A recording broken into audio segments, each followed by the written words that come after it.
আচ্ছা, বলতে পারেন সাধনা কাকে বলে? কৃচ্ছ্র সাধন কাকে বলে? সাধনার কেন প্রয়োজন? ভোগে আর ভাগাভাগিতে জেরবার আজকের এই পৃথিবী এই প্রশ্নের উত্তর দিতে পারবে না, এটা আমরা জানি। প্রশ্নগুলো যেন অন্য একটা কোনো জায়গা থেকে এসেছে, একটা যেন ভিন গ্রহ থেকে এসেছে, এমনভাবেই হয়তো তাকাবেন একে অন্যের দিকে। আসলে আফসোসটা কোথায় জানেন? একটা সময় ভারতবর্ষ নিজেই কিন্তু এই প্রশ্নগুলোর উত্তর হয়ে দাঁড়িয়েছিল। সারা জগতের আধ্যাত্মিক ফুসফুস ছিল এই ভারতবর্ষ। আর আজ এই প্রশ্নের উত্তর তার কাছেও নেই। কেন জানেন? স্পিরিচুয়ালিটি ভুলে আসলে আমরা এখন অসাম্প্রদায়িক হতে চাইছি। এটা আমাদের আধুনিক ট্রেন্ড। আর তার ফল হলো সমাজের দিকে তাকালেই সেটা বোঝা যাবে। আসুন আমরা আজ একটু নিজের মুখোমুখি বসতে শিখি। আমাদের এই প্যাস্টাল স্পিরিচুয়াল চ্যানেলে সেই অবসরটুকুই আমাদের সকলের জন্য আমরা একটু করে নেওয়ার চেষ্টা করছি মাত্র। মহাজীবনের কথা সিরিজে আজ এমন এক জীবনের কথা শুনব আমরা, যাকে নিজের হাতে শিক্ষা এবং সন্ন্যাস দান করেছিলেন কে জানেন? অবিশ্বাস্য হলেও সত্যি, স্বয়ং জগন্মাতা কালী। হ্যাঁ, ভাবতে পারেন? আজ শোনাবো সেই মহাজীবনের কথা, শোনাবো স্বামী সত্যানন্দ দেবের কথা। আপনি শুনছেন প্যাস্টেল স্পিরিচুয়াল চ্যানেলে প্যাস্টেল এন্টারটেনমেন্ট প্রেজেন্টস মহাজীবনের কথা। গবেষণা ও রচনায় শ্রী বিপিন বিহারী চট্টোপাধ্যায়। একটা বিষয় লক্ষ্য করেছেন, স্বামী সত্যানন্দ দেবকে শুধুই সত্যানন্দ পর্যন্ত বললে ডাকটা কিন্তু অসম্পূর্ণ থেকে যায়। তিনি শুধুই স্বামী সত্যানন্দ নন, তিনি সত্যানন্দ দেব। হ্যাঁ, তার নামের সঙ্গে দেবতা এসে বসেছেন। তা নইলে কি আর জগদম্বা স্বয়ং তার সমস্ত দায়িত্ব নিজের হাতে উঠিয়ে নেন? চলুন তবে শুরু থেকেই শুরু করি আজ। মহেন্দ্রনাথ মুখোপাধ্যায়ের কথা দিয়েই আমরা বরং শুরু করি। সিউড়ির বনেদি পরিবারের ছেলে এই মহেন্দ্রনাথ। তার বাবা ছিলেন বেশ সচ্ছল, তবে দীর্ঘ 2 বছর রোগশয্যায় শুয়ে থাকার পরে সমস্ত সঞ্চয় তার প্রায় শেষ হয়ে আসে। মেধাবী ছেলে মহেন্দ্রনাথের উচ্চশিক্ষাটা আর শেষ হয় না। বাবা চলে যাওয়ার পরে তাকে পুলিশে চাকরি নিতেই হলো। ইতিমধ্যে তার বিয়েও হয়ে গেছে। স্ত্রীর নাম কাশীশ্বরী, বীরভূমের মেয়ে তিনি। বিয়ে চাকরি সবই তো হলো, কিন্তু মহেন্দ্রনাথের জীবনে স্থায়িত্বটা আর এলো না। তার দাদা এমন দুর্ব্যবহার শুরু করলেন তার সাথে যে পৈতৃক বাড়িতে থাকাটাই মুশকিল হয়ে উঠল তার পক্ষে। মা আর স্ত্রীকে নিয়ে কলকাতার একটা ভাড়া বাড়িতে এসে উঠলেন মহেন্দ্রনাথ মুখোপাধ্যায়। ততদিনে চাকরি সূত্রে কলকাতাতে বদলিও হয়েছেন তিনি। কিন্তু মহেন্দ্রনাথ তো পড়ুয়া ছেলে, তার কি আর পুলিশের চাকরি করতে ভালো লাগে? মনের সঙ্গে যুদ্ধ করতে করতে একদিন ভাবলেন যে না, চাকরিটা এবার তাকে ছাড়তেই হবে, যা থাকে কপালে। কিন্তু মায়ের সঙ্গে আলোচনা করতে গেলেই মা একেবারে হাহা করে উঠলেন। সংসার রয়েছে তার, চাকরি ছেড়ে দিলে সংসারের কি হবে? সংসার চলবে কি করে? মহেন্দ্রনাথ মুখোপাধ্যায়ের চাকরি ছাড়া আর হলো না। এদিকে মনও তার ভালো নেই, না ভালো লাগে চাকরি, না সে কোনো বংশধর।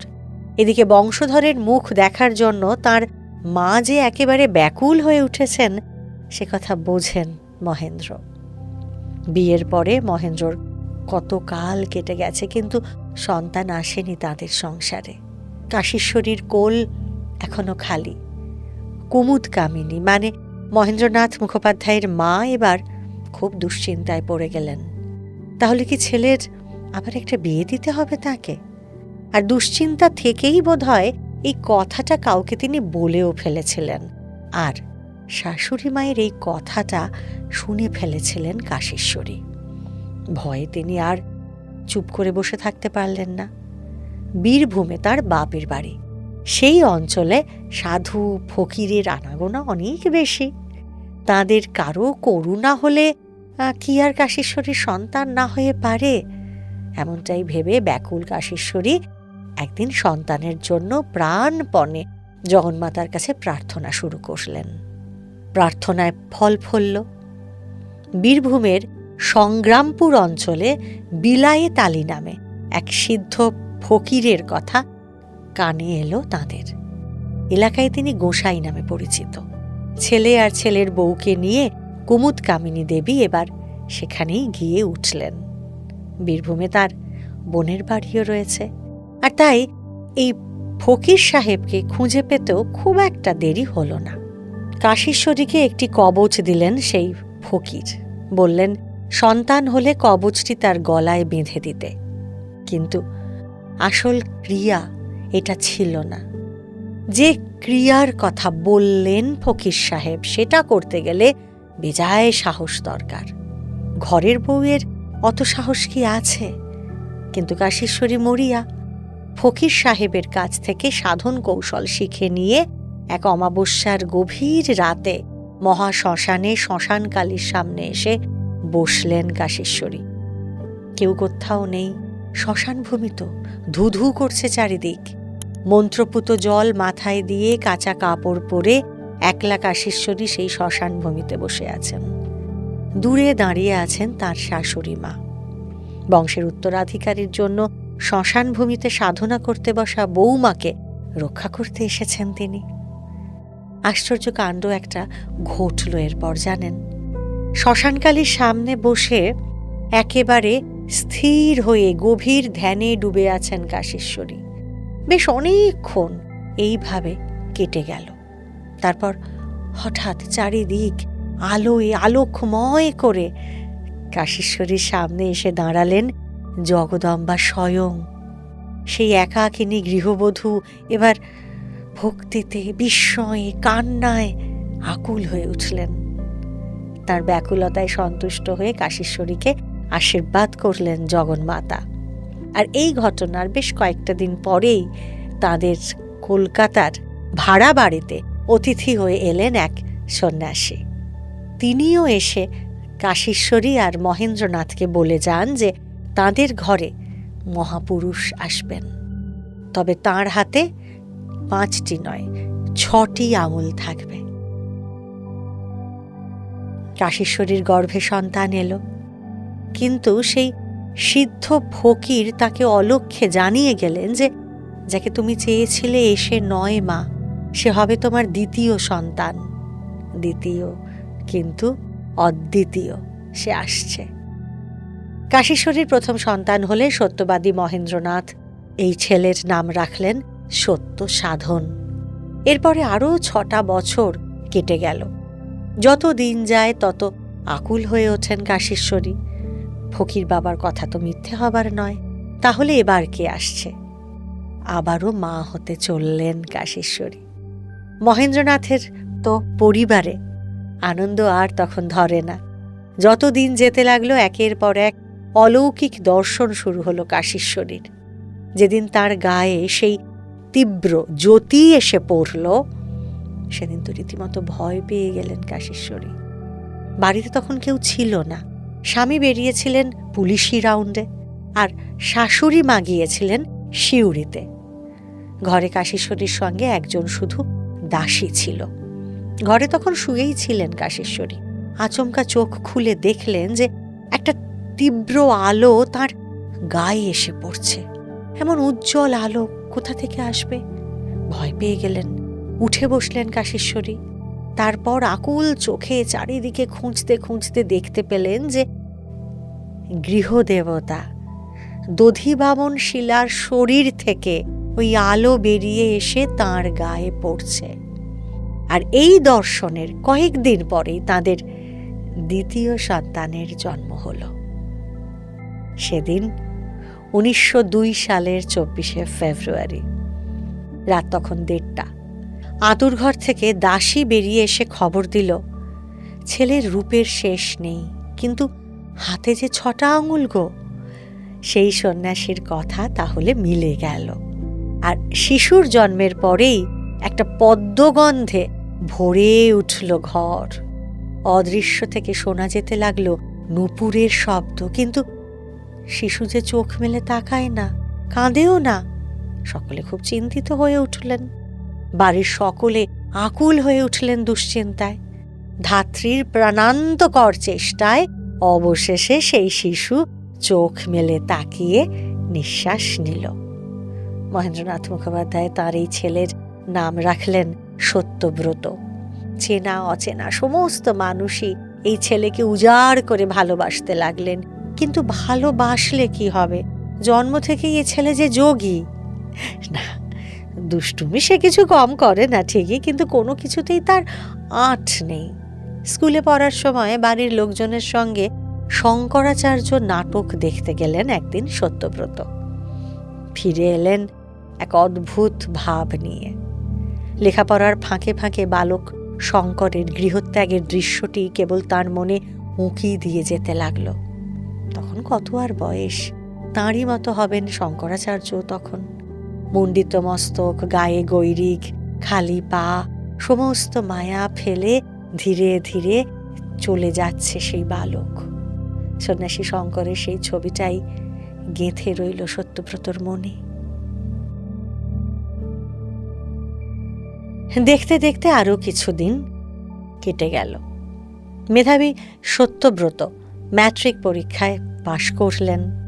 লেখাপড়ায় তার কোনো ক্লান্তি ছিল না, কিন্তু ভেতরে ভেতরে তিনি একটা অদ্ভুত আশ্চর্য পরিবর্তনের মধ্যে দিয়ে যাচ্ছিলেন।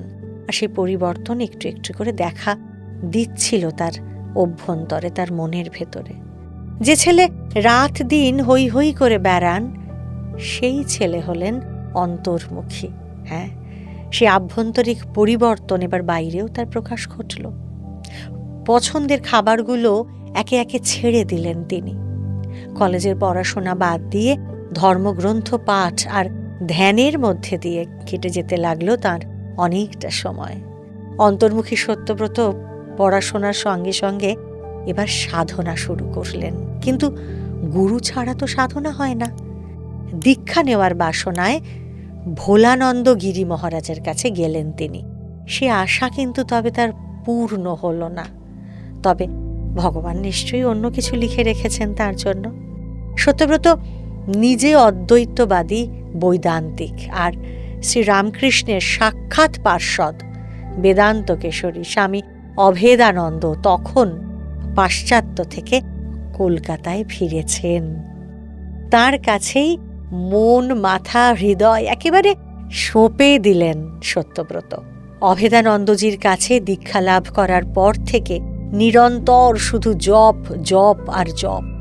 দিন রাত কলেজ পড়াশোনা সব যে কোথা দিয়ে কিভাবে বয়ে যাচ্ছে তার খবর সত্যব্রত জানেন না। নিজের হাতে রান্না করে একবেলা খান তিনি। সমস্ত সুখ স্বাচ্ছন্দ্য বিসর্জন দিয়ে কৃচ্ছ্র সাধন করে যান শুধু। এমনকি কখনো কখনো বাড়িতেও থাকেন না তিনি। চলে যান নিমতলার মহাশ্মশানে। সারা রাত সেখানে জপ ধ্যান করেন তিনি। শীতের রাতে খালি গায়ে বুক সমান জলে দাঁড়িয়ে এক মনে জপ করে যান। সেই সঙ্গে নির্জলা একাদশী পালন, মৌনব্রত অবলম্বন বা রাতের পর রাত জেগে থাকার মতো সাধনা তো আছেই। বাড়ির লোকেরা শুধু দীর্ঘশ্বাস ফেলা ছাড়া আর কিচ্ছু করতে পারেন না। ঠাকুমা কুমুদ কামিনী আর বাবা মহেন্দ্রনাথ কিন্তু বাধা দিলেন। ছেলের সামনে এসে স্পষ্ট জিজ্ঞাসা করেছেন মহেন্দ্রনাথ, সত্যব্রত এত কঠোর সাধনা কেন করছেন? কেন তিনি খাওয়া দাওয়া, আমোদ আহ্লাদ সব ছেড়ে দিয়েছেন? উত্তরে সত্যব্রত শুধু জানিয়েছেন যে তাঁর আর ওসব কিচ্ছু ভালো লাগে না। তাছাড়া এই জীবনে তার কোনো কষ্টও হচ্ছে না, বরং এতে তিনি অভ্যস্ত হয়ে উঠেছেন। সত্যব্রতর মা কাশীশ্বরী হয়তো তার ছেলের মনের কথা জানতেন। তিনি যে মা। তাছাড়া অমাবস্যার অন্ধকার রাতে একলা মহাশ্মশানে গিয়ে শ্মশানকালীর সামনে সাধনা করে এসেছেন তিনি। তার কি আর ছাপোষা সাধারণ মানুষের মতো উদ্বিগ্ন হলে চলে? তবে চোখের সামনে ছেলের এই বৈরাগ্য দেখলে কোন মাই না উতলা হন বলুন? কাশীশ্বরীও হয়েছেন। তবে শাশুড়ি মাকে একমাত্র তিনিই সান্ত্বনা দিয়ে বলতে পেরেছেন যে থাক মা, ও যা ভালো বোঝে করুক না। মা তো কলকাতা বিশ্ববিদ্যালয়ের দ্বার ভাঙা ভবনে পড়তে যান সত্যব্রত। অর্থনীতিতে MA পড়ছেন তিনি তখন। যত্ন করে লেখাপড়া করেন ঠিকই, কিন্তু মন যে তার কোন অরূপে ডুবে থাকে তা কেউ বলতেই পারে না।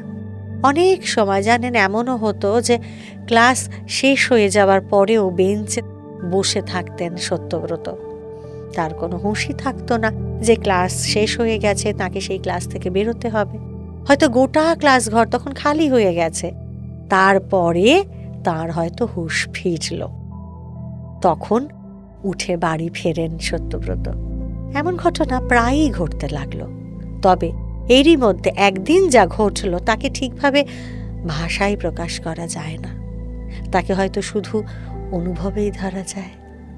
সেদিন অর্থনীতির ক্লাসে কোনো অধ্যাপক তখন মন দিয়ে পড়াচ্ছিলেন তাদের। সত্যব্রত বরাবরের মতো শুনতে শুনতে তন্ময় হয়ে আছেন। আচমকা একটা পরমাশ্চর্য দর্শন হলো তাঁর। তিনি দেখলেন অধ্যাপকের চেয়ারে আর অধ্যাপক বসে নেই, সেই জায়গায় বসে আছেন জগন্মাতা স্বয়ং। তার দিকে তাকিয়ে হাসছেন তিনি, বড় মধুর সেই হাসি। সত্যব্রতর কোথায় রইল কলম, কোথায় রইল বই, আর কোথায় রইল নোটস। স্থান কাল পাত্র সমস্ত ভুলে গিয়ে সেই অপূর্ব মাতৃমূর্তির দিকে তাকিয়ে কেমন যেন এক ঘোরের মধ্যে লীন হয়ে গেলেন তিনি। এই দর্শনের পরে সাধনা আরো তীব্র হল তাঁর। ধ্যানমগ্ন নিস্পন্দ শরীরের পায়ের পাতার ওপর দিয়ে পিঁপড়ের সারি চলে যায়, তবুও তার ধ্যান ভাঙে না। ইতিমধ্যে MA পাশ করেছেন তিনি। এবার তো ছেলের চাকরি এবং বিয়ের চেষ্টা করা উচিত। বিশেষ করে এই ছেলের বিয়ে না দিলে তাকে সংসারে বেঁধে রাখা যাবে না, এটা মহেন্দ্রনাথ মুখুজ্জে ভালোই বুঝেছিলেন। মহেন্দ্রনাথ মুখোপাধ্যায় তাই সত্যব্রতর বিয়ের চেষ্টা শুরু করলেন আগেই। পাত্রী পছন্দ করে ফেললেন, কিন্তু সত্যব্রত নাছোড়, বিয়ে তিনি করবেন না কিছুতেই। যে জাতিকে তিনি মাতৃ সম্বোধন করেছেন সেই জাতিকে আর অন্য কোনো দৃষ্টিতে দেখা তার পক্ষে সম্ভব নয়, স্পষ্ট জানিয়ে দিলেন ছেলে। আরও জানালেন যে জোর জবরদস্তি করলে তাহলে তিনি কিন্তু সোজা ছাদে উঠে আলসে থেকে ঝাঁপ মারতে যাবেন। একবার তিনি সে পন্থা নিয়েও ছিলেন। নেহাত তার বড় বৌদির চোখে পড়ে গিয়ে সেবার রক্ষা পেলেন সত্যব্রত, কিন্তু এরপর বাধ্য হয়েই ছেলের বিয়ের প্রসঙ্গ এখানেই ইতি টানতে হয়েছিল মহেন্দ্র মুখোপাধ্যায়কেও। অবশ্য ছেলের মা কাশীশ্বরী কিন্তু এবারেও তেমন কোনো বিশেষ উদ্বেগ প্রকাশ করলেন না। মা হয়তো চেয়েছিলেন, হয়তো না, মা চেয়েছিলেন যে ছেলে যেমন ভাবে পারেন, যেমনটি তার ইচ্ছা, তিনি যেন সেভাবেই থাকেন, সেভাবেই বাঁচেন। মাঝে বাড়ি থেকে স্বাভাবিকভাবেই আর বিয়ে নিয়ে কোনো চাপ সৃষ্টি হয়নি। সত্যব্রত তাই নিশ্চিন্ত হয়ে রইলেন। তার ধ্যান জপে বাধা দেওয়ার মতো আর কেউ রইল না। চুলদাড়ি কাটার দিকেও তখন আর তার মন নেই। খাওয়া দাওয়া প্রায় বন্ধ হয়ে গেছে। বেলুর মঠে স্বামীজির মন্দির কিংবা দক্ষিণেশ্বরের পঞ্চবটির কাছে ধ্যানে বসেই রাতের পর রাত কেটে যায় তাঁর। আনুষ্ঠানিক সন্ন্যাস দীক্ষা না হলেও লোকের মুখে তাঁর নাম ছড়ালো সাধু সত্যব্রত। কলকাতার কোলাহল আর ভালো লাগলো না তার। তিনি চলে গেলেন সিউড়িতে, তাঁর আদি বাড়িতে। দরজা বন্ধ করে জপ ধ্যানে ডুবে গেলেন তিনি। সকাল থেকে সেই যে ধ্যানে বসেন রোজ, আশেপাশের মন্দিরে সন্ধ্যারতির সময় সেই ধ্যান ভাঙে তার। দিনে একবেলা খান, কখনো শুধু জল খেয়েই কেটে যায় তার দিন। মুখে মুখে তার নাম ছড়ালো সাধু সত্যব্রত। সত্যব্রতর দেহ বড় কোমল, বড় মায়াবী। তার দেহ সাধনার উপযুক্ত নয়, তাই দেহটাকে এবার কঠিন করতে উঠে পড়ে লাগলেন তিনি। কখনো মুগুর ভাঁজেন, কখনো বা শক্ত দেওয়ালে প্রাণপণে আঘাত করতে থাকেন। হাতে রক্ত জমে যায়, কখনো আঙুল ফেটে রক্ত বেরোয়। সত্যব্রত কিন্তু অবিচল। তার অপূর্ব লালিত্যকে কঠিন তপস্যায় মুড়ে ফেলতে ব্যাকুল তিনি। জপে, ধ্যানে আর শারীরিক পরীক্ষায় সিদ্ধি লাভ করে সাধু সত্যব্রত এবার অপার্থিব আনন্দে মগ্ন হয়ে রইলেন। ধ্যানে তন্ময় হয়ে থাকতে থাকতে তার সহস্রার থেকে একদিন মধুক্ষরণ হল। সমস্ত দেহ, মন, সত্তা এবং চিত্ত ভরে গেল অপার আনন্দে। সিউড়িতে থাকার দিনগুলো এবার আরও মহিমাপূর্ণ হয়ে উঠল।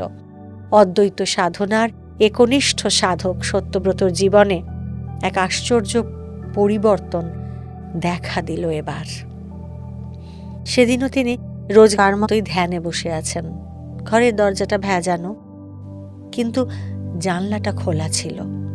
বাইরেটাও বেশ শান্ত। হঠাৎ কি হলো কে জানে, পশ্চিম দিক থেকে একটা তীব্র ঝোড়ো হাওয়া সেই জানলা দিয়ে ভেতরে এলো, আর সেই হাওয়ায় কেঁপে উঠে দেওয়ালে টাঙানো মা ভবতারিণীর ছবিটা ছিটকে এসে মাটিতে পড়ল। কাঁচ ভেঙে চুরমার হয়ে গেল, আর ফ্রেম থেকে ছবিটা বেরিয়ে একেবারে তার কোলের ওপরে এসে পড়ল। ছবিটি বুকে তুলে নিলেন সত্যব্রত। দ্বার ভাঙা বিল্ডিংয়ে জগৎজননীর দর্শন লাভের পরেও তার মনে কিন্তু দ্বৈত সাধনার প্রতি আকর্ষণ জন্মায়নি। এই ঘটনার পরে সত্যব্রতর মনে জগন্মাতার প্রতি তীব্র আকুলতার জন্ম হল। সাধক সত্যব্রত এবার জগন্মাতার অবাধ দর্শন লাভের জন্য ব্যাকুল হয়ে উঠলেন। বন্ধ ঘরের মধ্যে মুখ মেঝেতে ঘষতে ঘষতে শুধু মা মা বলে দিন রাত কাঁদেন তিনি। সেই কান্না রাস্তায় লোকজনের কানেও যায়, আর তারা ভাবে, আহারে, ছেলেটার বুঝি মা সদ্য মারা গেছেন। মা মা বলে সাধু সত্যব্রত তখন ব্যাকুল। একদিন মা মা করতেই ধ্যানে নিস্পন্দ হয়ে আছেন তিনি। আচমকা প্রবল জলতেষ্টায় ধ্যান ভেঙে গেল তার। কিন্তু সেদিন যে একাদশী, তার নির্জলা উপবাস, তাহলে জল খাবেন কি করে তিনি? এদিকে জলের তেষ্টাটা কিছুতেই তার কমছে না, মারাত্মক হয়ে উঠেছে।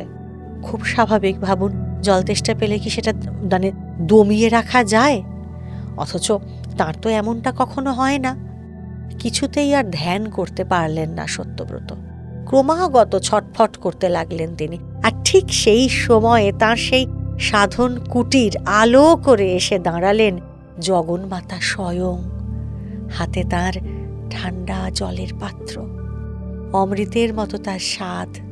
সস্নেহে সেই জল সত্যব্রতকে খাইয়ে দিলেন তিনি।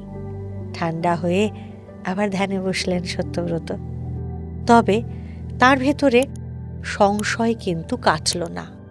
মায়ের ছেলে যখন, মাকে যাচিয়ে নেওয়ার সম্পূর্ণ অধিকার তাঁর আছে। একদিন তাঁর আকুল প্রার্থনায় সাড়া দিয়ে জগন্মাতা প্রকট হলে শিশুর মতো সরল ছেলেটি জিজ্ঞাসা করে বসলেন, মা, কাল সোনার দর কত হবে? মা উত্তর দিলেন, আজ যা আছে কালও তাই থাকবে। পরের দিন খবরের কাগজ আনালেন সত্যব্রত। যাচিয়ে দেখলেন যে পর পর দুদিন সোনার দাম একই রয়েছে। তখন তিনি বুঝলেন যে এই দর্শন সত্যি, এটা তার মনের বিকার নয়। সূর্য উঠলে যেমন কাউকে তা বলে দিতে হয় না, সত্যব্রতর চরম আধ্যাত্মিক ক্ষমতার কথাও কাউকে আর আলাদা করে বলতে হলো না। দিকে দিকে এবার তা ছড়িয়ে পড়তে শুরু করল। সিউড়ি আর কলকাতা, দু জায়গাতেই তার সাধক সত্তার পরিচয় আর চাপা রইল না। অসংখ্য মানুষ দেখা করতে আসেন তার সঙ্গে। এতদিনের চেনা যারা ছিলেন তারা এখন মন্ত্র দীক্ষা বা সাধন উপদেশ চেয়ে বসেন। কেউ বা অলৌকিক আশীর্বাদ চান। সত্যব্রত কিন্তু বিশেষ কারো সামনে আসেন না, অচেনা কারো সামনে তো নয়ই। তবুও বিশেষ দৈব উপায়ে অত্যন্ত ব্যাকুল মানুষজন তাকে দেখেও ফেলেন, আর দেখার সঙ্গে সঙ্গে তাদের মনে আনন্দের হিল্লোল বয়ে যায়। তাদের মনে হয়, এই তো, এই মানুষটির খোঁজেই তো আমরা আজীবন অপেক্ষা করেছি। এই সময়েই দু একজনকে দীক্ষা দিতে শুরু করলেন সাধু সত্যব্রত। তাদের মধ্যে তার ভ্রাতৃবধূও ছিলেন। কিন্তু সাধনা, দীক্ষাদান আর ঈশ্বরের অবাধ দর্শন সত্ত্বেও সত্যব্রতর মন বিশেষ ভালো নেই। তার যে এখনো ব্রহ্মচর্য বা সন্ন্যাস কিছুই হল না। এদিকে 1939 সালে সত্যব্রতর গুরুদেব স্বামী অভেদানন্দজি তাঁর পার্থিব দেহ ফেলে চলে গেছেন। আর কি আশ্চর্য জানেন, গুরুদেব যতদিন দেহে ছিলেন ততদিন শিষ্যও তাঁর সাধন ভজন নিয়ে মগ্ন ছিলেন। সন্ন্যাসের বাসনা সেভাবে তখন জাগেইনি তার মনে। কিন্তু অভেদানন্দজি লোকান্তরিত হওয়ার পরেই সন্ন্যাস লাভের জন্য আকুল হয়ে উঠলেন সত্যব্রত। কিন্তু কার কাছে যাবেন তিনি কিচ্ছু ভেবে পেলেন না। সত্যব্রত ধ্যান করেন আর ব্যাকুল হয়ে প্রার্থনা করেন। সত্যব্রতর প্রার্থনায় এবার মহাশক্তির আসন টলল। গুরুদেবের মরদেহ ত্যাগের পরের বছর মানে 1940 সালের এক গভীর রাতে সাক্ষাৎ জগদম্বা নেমে এলেন তার সাধু সন্তানের সামনে। নিজের হাতে তাকে ব্রহ্মচর্যে অভিষিক্ত করলেন তিনি। বৈশাখী পূর্ণিমার পুণ্য লগ্ন এবার এগিয়ে আসছে। তার মা কাশীশ্বরীকে একদিন একটা কাপড় গেরুয়া রঙে ছুপিয়ে রাখতে বললেন সত্যব্রত। ছেলের আসল উদ্দেশ্যটা কিন্তু একেবারেই বুঝতে পারেননি মা কাশীশ্বরী। তিনি ভেবেছেন ছেলের কাছে তো কতই সাধু সন্ন্যাসী আসেন, হয়তো তাঁদেরই কাউকে গেরুয়া দান করার ইচ্ছে হয়েছে ছেলের। এই মনে করে নিশ্চিন্তে কাপড় ছুপিয়ে রাখলেন তার গর্ভধারিণী। এবার এলো পূর্ণিমার সেই রাত্রি। বাড়ির 3 তলার পুজোর ঘরে নিজের হাতে হোমের আগুন জ্বালালেন সত্যব্রত। তারপর বসলেন প্রার্থনায়। অধীর অপেক্ষায় কেটে গেল বেশ কিছুক্ষণ। রাত আরো গাঢ় হল। এবার যজ্ঞের আগুনে সত্যব্রত দেখতে পেলেন সর্বসন্তাপহারিণী মহামায়া স্বয়ং নেমে এসেছেন তার সামনে। দিব্য আভরণে উজ্জ্বল হয়ে আছেন তিনি, আর তার মুখে আশ্চর্য মধুর এক হাসি। ত্রিনয়ন থেকে জ্যোতি বিচ্ছুরিত হচ্ছে। শরীর থেকে বেরিয়ে আসছে নীলকান্ত মণির দ্যুতি। আর পাত্রে রাখা গৈরিক বসনখানি তুলে নিয়ে নিজের হাতে সেই কাপড়টি সত্যব্রতর হাতে উঠিয়ে দিলেন জগৎজননী। সত্যব্রত বিহ্বল, ভাষাহারা, সেই অপার্থিব মুখখানির দিকে তাকিয়ে চোখের জলে ভেসে যাচ্ছেন সত্যব্রত। মা স্বয়ং তাকে সন্ন্যাস দান করতে এসেছেন। জেগে স্বপ্ন দেখছেন না তো তিনি? গৈরিক কাপড়খানি হাতে নিয়ে সব ভুলে এক দৃষ্টে চেয়ে বসে রইলেন সত্যব্রত। মা তাঁর অনুপম বিনা বিনিন্দিত কণ্ঠে সত্যব্রতকে আহ্বান করলেন। বললেন, বৎস সত্যব্রত, আজ থেকে তোমার নাম হল স্বামী সত্যানন্দ। স্বামী সত্যানন্দ রূপে সত্যব্রত প্রথমবার সিউড়িতে এলেন। তার পুরনো ভক্ত অনুরাগীরা সাধু ঠাকুরের এই নতুন বেশ দেখে বিস্ময়ে আনন্দে হতবাক হয়ে রইলেন। এ কি, সাধু ঠাকুরের মুখে যে জগন্মাতার ছায়া দেখতে পাচ্ছেন তারা! এও সম্ভব? দেখে দেখে তাদের দেখার আশ আর মেটে না। শুধু চোখের দেখা নয়, তারা তাকে সঙ্গে করে নিজেদের কাছে নিয়ে নিজেদের বাড়িতে রাখতে চাইলেন। সাধু বাবার অদর্শন তাদের আর সইছে না। এমনই কাতর কয়েকজন অনুরাগী ভক্তের প্রার্থনায় স্বামী সত্যানন্দ এবার গেলেন নরসিংহপুরের পথে।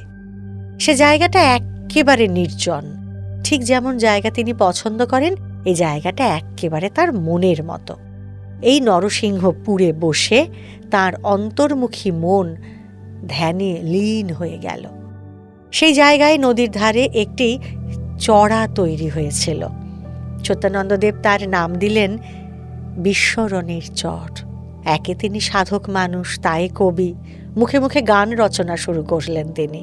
সঙ্গে সঙ্গে সুর দিয়ে সে গান গাইতেও লাগলেন। যেমন তার গানের ভাষা, তেমনই তার মধুর সুর। সেই বিশ্বরণীর চরে বসে গান ধরলেন স্বামী সত্যানন্দ। অমাস্পন্দিত ঘন রাত্রি, চিরচঞ্চল আমি যাত্রী এই বিশ্বরণের তীরে। গান গাইতে গাইতে গোটা রাত সেই চরে কেটে গেল তার। ধ্যানে বসে রইলেন সত্যানন্দদেব। পরের দিন আবার তিনি সিউড়িতে ফিরে এলেন। এভাবেই দেখতে দেখতে আরো ৬-৭ বছর কেটে গেল। শ্রীরামকৃষ্ণের ভাব প্রচার, গান লেখা, দীক্ষাদান এবং এক টানা অধ্যাত্ম প্রসঙ্গ আলোচনা করতে করতে কখনো ক্লান্ত হতেন না তিনি। সময়টা তখন ১৯৪৬ বা ৪৭ হবে। নিত্য পুজোয় বসেছেন স্বামী সত্যানন্দ। আর তখনই তিনি জানতে পারলেন যে তার বাবা আর বড়জোর ১ বছর বেঁচে থাকবেন। সে কথা জেনে যাবার সঙ্গে সঙ্গে এক আশ্চর্য সিদ্ধান্ত নিলেন সত্যানন্দদেব। গৌতম বুদ্ধের মতোই নিজের বাবাকে দীক্ষা দিলেন তিনি। কলকাতা পুলিশের অবসরপ্রাপ্ত ডেপুটি কমিশনার, কঠোর নিয়মের কঠিন মানুষ মহেন্দ্রনাথ মুখোপাধ্যায় কাঁদতে কাঁদতে বললেন যে একদিন নিজে যে গাছটা রোপণ করেছিলাম, আজ আমি সেই গাছের ছায়ায় এসে বসেছি। শুধু তার বাবা একা নন, তার মা, ভাই, ভাইয়ের স্ত্রী, তাদের সন্তান সন্ততি এবং অন্যান্য আত্মীয় সকলেই স্বামী সত্যানন্দের বিরাট সত্তার ছায়ায় এসে বসলেন। মুখোপাধ্যায় পরিবারের বংশধর এখন সেই পরিবারেরই পরম গুরুর আসনে বসেছেন। একে একে দিন যায়, স্বামী সত্যানন্দের আধ্যাত্মিক করুণা ক্রমেই ছড়িয়ে পড়তে থাকে, আর সেই সঙ্গে বাড়তে থাকে তার সঙ্গীতের প্রতি আগ্রহ। উচ্চাঙ্গ সঙ্গীতের রীতিমতো শিক্ষিত সমজদার তিনি। ফৈয়াজ খাঁ, আলাউদ্দিন খাঁ, ফিরোজা বেগম, বরে গুলাম আলী, কেরামতুল্লাহ খাঁ, আলী আকবর খাঁ, নিখিল বন্দ্যোপাধ্যায় প্রমুখ অসংখ্য কালজয়ী শিল্পী কখনো না কখনো সত্যানন্দদেবের কাছে নিজেদের অর্ঘ্য নিবেদন করে এসেছেন। কেউ কেউ তার কাছে দীক্ষা লাভ করেও কৃতার্থ হয়েছেন। সিউড়িতে শ্রীরামকৃষ্ণ আশ্রমের প্রতিষ্ঠা আগেই হয়েছে। গুরু মহারাজ স্বামী অভেদানন্দজি তখনও লোকান্তরে যাননি। সত্যব্রতর আশ্রম প্রতিষ্ঠার কথায় প্রাণ খুলে শিষ্যকে আশীর্বাদ করেছিলেন গুরুদেব, কিন্তু তখনও ভাব প্রচারের কাজ বিশেষ শুরু হয়নি। স্বামী সত্যানন্দের উদ্যোগে সেই কাজটি এইবার শুরু হল। বাতিকা গ্রাম, ময়ূরাক্ষীর তীরে আমনোরা গ্রাম, বোলপুর স্টেশনের কাছে রায়পুর, কুণ্ডলা গ্রাম, কালিকাপুর, দুবরাজপুর, কান্দি, মধুপুর, রামপুরহাট এবং বরাহনগরে শ্রীরামকৃষ্ণ আশ্রম তৈরি করলেন স্বামী সত্যানন্দদেব। সাঁইথিয়ায় প্রতিষ্ঠিত হল অভেদানন্দ মহাবিদ্যালয়, আর এরপরেই তৈরি হল বরাহনগরের সেই বিখ্যাত মণি মন্দির, যা আজ কাচের মন্দির হিসেবে বিখ্যাত হয়ে আছে। ভক্ত এবং পর্যটক দু ধরনের মানুষকেই বছরের পর বছর ধরে আকর্ষণ করে এই মন্দির। গঙ্গার ঘাটে একান্ত নির্জন এই মন্দিরে একটি কাচের ঘরের মধ্যে বসে আছেন পরম আরাধ্য শ্রীরামকৃষ্ণদেব। প্রায় ২৫ বছর ধরে এমন একটি মন্দিরের জন্য সাধনা এবং কল্পনা করেছিলেন স্বামী সত্যানন্দদেব। তার এই বিশ্ববিখ্যাত মণিমন্দির তৈরির পরে তৃপ্ত আনন্দিত সত্যানন্দদেব এক অদ্ভুত কথা বলেছিলেন জানেন। তিনি বলেছিলেন, ঠাকুর সেই যে বলেছিলেন না, ব্রহ্মজ্ঞানের শেষ ধাপে মনে হয় ব্রহ্ম বুঝি লণ্ঠনের আলোর মতো, তাকে দেখা যায় কিন্তু ছোঁয়া যায় না। এই মন্দিরে ঠাকুরও ঠিক তেমনই ভাবে আছেন। দেখা যাচ্ছে, মনে হচ্ছে তিনি কত কাছে, কিন্তু স্পর্শ করা যাচ্ছে না। এগোতে গেলেই কাচের বাধা আসবে। গঙ্গার তীরে এই মণিমন্দিরের গায়ে অস্তগামী সূর্যের আভা আর পূর্ণিমার চাঁদের আভার কথা বলতে বলতে আবেগে আর সৌন্দর্যে বিভোর হয়ে সেই সন্ন্যাসী প্রবর মুগ্ধ হয়ে উর্দু কবিতার দুটি লাইন উচ্চারণ করেছিলেন। আগার ফিরদৌস ইহা জমিনস্ত, হমিনস্ত হমিনস্ত হমিনস্ত। এর অর্থ হল, স্বর্গের ছায়া যদি মর্তের মাটিতে কেউ দেখতে চাও, তাহলে এই মণিমন্দিরের হর্মতলে একবার এসে দাঁড়াও। শহর কলকাতার সেই অধরা মাধুরী এখনো আপন মহিমায় গঙ্গার তীরে স্বামী সত্যানন্দদেবের স্মৃতি বহন করে চলেছে। তবে এই মণিমন্দির তৈরি হয়ে যাওয়ার পর থেকে সত্যানন্দদেবের শরীর ক্রমশই খারাপ হতে শুরু করে। তার সংঘের দায়িত্বে তখন স্বামী নির্বেদানন্দ রয়েছেন। ওষুধ, ডাক্তার, জ্যোতিষী, গ্রহশান্তি, যাগ, যজ্ঞ কোনো আয়োজনই বাদ দিচ্ছেন না তিনি। কিন্তু সত্যানন্দদেবের শরীর আর সারে না। 1967 সালের কালী পুজো এলো। মায়ের পুজোর দিনটা মহানন্দে থাকেন তিনি, কিন্তু সেদিনই শেষ প্রহরে তার মুখ দিয়ে বেরিয়ে এলো, I have finished my last duty. ভক্তরা চমকে উঠলেন, গুরুদেব এ কি কথা বলছেন? তিনি প্রার্থনা করলেই তো জগন্মাতা তার কথা রাখবেন, তাহলে মায়ের কাছে একটিবার প্রার্থনা করছেন না কেন? সত্যানন্দদেব কিন্তু নিস্পৃহ, অনাসক্ত, একের পর এক গান রচনা করে যাচ্ছেন তখন তিনি। তবে তার সবকটা লাইনেই ফুটে উঠছে বিদায়ের সুর। সীমা থেকে অসীমের দিকে যাত্রার কথা লিখে চলেছেন স্বামী সত্যানন্দদেব। তিনি লিখছেন, দিনের প্রদীপ নিভল যখন, সাঁঝের প্রদীপ দীপল কই। তিনি লিখছেন, দেহের এই ভাঙা ঘরে আর কতকাল থাকবি পড়ে গো। তিনি আরও লিখছেন, বন্ধন মাঝে মুক্তি যে চায়, রেখো রেখো তারে ও চরণ ছায়ে, দীঘল পথের পথিকে। তার একের পর এক কালোজয়ী গানে বেজে চলেছে বিদায়ের সুর। মাঝে আরও 2 বছর কেটে গেল। 1969 সালের 7ই জুলাই এলো। শ্রীমন্দিরে আরতি শুরু হয়েছে তখন। আরতি দেখতে দেখতে সত্যানন্দদেব আপন মনে লিখে চলেছেন, মহাসাগরের ডাক শুনেছে যে, নদীও এবার চলে, নীল আকাশেতে মেঘ করেছে যে, জল মিশবে জলে। আরতির পর সে গান শোনালেন তিনি। ভক্তরা মুখ নিচু করে চোখের জল লুকোতে ব্যস্ত তখন। মহারাজ করুণা বিহ্বল চোখে তার ভক্তদের দিকে চেয়ে আছেন। অতি কঠিন হৃদয়ের মানুষও সেই দৃশ্যের সামনে নিজেকে ধরে রাখতে পারলেন না। আর স্বামী সত্যানন্দদেবও তার শরীরকে কিছুতেই সুস্থ অবস্থায় ধরে রাখতে পারলেন না। তার শরীরে এরপর একের পর এক সমস্যা দেখা দিতে শুরু করল। শেষে এলো সন্ন্যাস রোগ। একের পর এক চিকিৎসক এলেন আর হাল ছেড়ে দিয়ে চলে যাচ্ছেন তারা মুখ নিচু করে। ভক্তরা আকুল হয়ে দৈব ওষুধের জন্য দরজায় দরজায় ঘুরে বেড়াচ্ছেন, আর তাঁদের গুরুদেব এদিকে আনন্দে বুঁদ হয়ে বসে বসে গাইছেন, ডুব ডুব ডুব রূপসাগরে আমার মন, তলাতল পাতাল খুঁজলে পাবিরে প্রেমে রত্নধন। অবশেষে এলো 1969 সালের 5ই আগস্ট।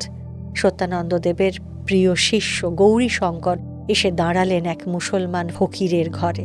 অনেক কষ্টে সেই ফকিরের ঠিকানা জোগাড় করেছেন তিনি। সেই ফকিরের ওষুধ নাকি অমোঘ, তার কাজ হবেই। গুরুদেবকে সারিয়ে তোলার জন্য ওষুধ নিতে এসেছেন গৌরীশঙ্কর। তার মুখে সব শুনে সেই ফকির বললেন, আরে তোদের ঠাকুর তো দেবতা আছেন, কালী মায়ের মতো দেখতে এমন এক দেবী মূর্তি তাকে নিতে এসেছেন যে। তিনি আর থাকবেন না। আশ্রমের কেউ জানে না গৌরীশঙ্কর কোথায় গেছেন। শুধু সত্যানন্দদেব একসময় হাসতে হাসতে বলে উঠলেন সকলকে যে, একটা ছোট ছেলে ছুটতে ছুটতে এক মুসলমানের কাছে গেল। গৌরীশঙ্কর ফিরে এলে তার কথা শুনে ভক্তরা এবার এক শেষ চেষ্টা শুরু করলেন। আশ্রমে আবার যজ্ঞ শুরু হলো। হ্যাঁ, আশ্রমে যজ্ঞ শুরু করলেন তারা। সকলে সেখানে উপস্থিত হয়ে সমবেত ধ্যান, জপ আর প্রার্থনা শুরু করলেন। দেখতে দেখতে সন্ধ্যা হলো। আরতির পর সাধু আর ভক্তদের কপালে হোমের টিপ পরিয়ে দিয়ে সকলের দিকে গভীর দৃষ্টিতে তাকিয়ে যেন অন্তরের অন্তঃস্থল থেকে তিনি উচ্চারণ করলেন, আমার আকুল প্রার্থনা সকলের কল্যাণ হোক, সকলের কুশল হোক, শান্তিতে থেকো। আশ্রমে তখন ডাক্তার, ওষুধ, সেবক, কোনো কিছুর ত্রুটি নেই। কিন্তু আর সেসবের দিকে ফিরেও তাকালেন না, জানেন সত্যানন্দদেব। জগৎজননী মা কালী, প্রভু শ্রীরামকৃষ্ণ এবং গুরুদেব স্বামী অভেদানন্দজিকে স্মরণ করতে করতে একসময় স্থির হয়ে গেলেন স্বামী সত্যানন্দদেব। তার পার্থিব শরীর চলে গেল। তবে মণি মন্দিরে জগৎগুরুর মাথার মণি হয়ে রয়ে গেলেন তিনি। একাধারে সাধক, প্রেমিক, গীতিকার, শিল্পী, সমজদার, স্বভাব কবি এবং বালক, এই নজির সত্যিই বড় বিরল। আজ এখানেই থামব। শেষ মুহূর্তে এসে একবার একটু মনে করিয়ে দিই যে আমাদের চ্যানেলের নামের পাশেই যেখানে সাবস্ক্রাইব কথাটা লেখা থাকে সেখানে একবার আপনার হাতের একটু ছোঁয়া দিয়ে দেবেন, আর তারপরেই দেখবেন লেখাটা সাবস্ক্রাইবড দেখাচ্ছে। মানে আপনি যে আমাদের প্যাস্টেল স্পিরিচুয়াল পরিবারের একজন হয়ে গেলেন, সেই আনন্দের খবরটা আমাদের কাছেও এসে পৌঁছে গেল। তাহলে আজ শেষ করি। আগামী সপ্তাহে আগামী শুক্রবার আবারও ফিরে আসব অন্য কোনো মহাজীবনের কথা নিয়ে। অবশ্যই তার আগে আমরা আসব মঙ্গলবার আমাদের এই মাসের অতিথিকে নিয়ে। ততক্ষণ আমাদের সঙ্গে থাকুন আর শুনতে থাকুন pastel entertainment presents pastel spiritual, আপনার আমার সকলের ভালো থাকার পাসওয়ার্ড।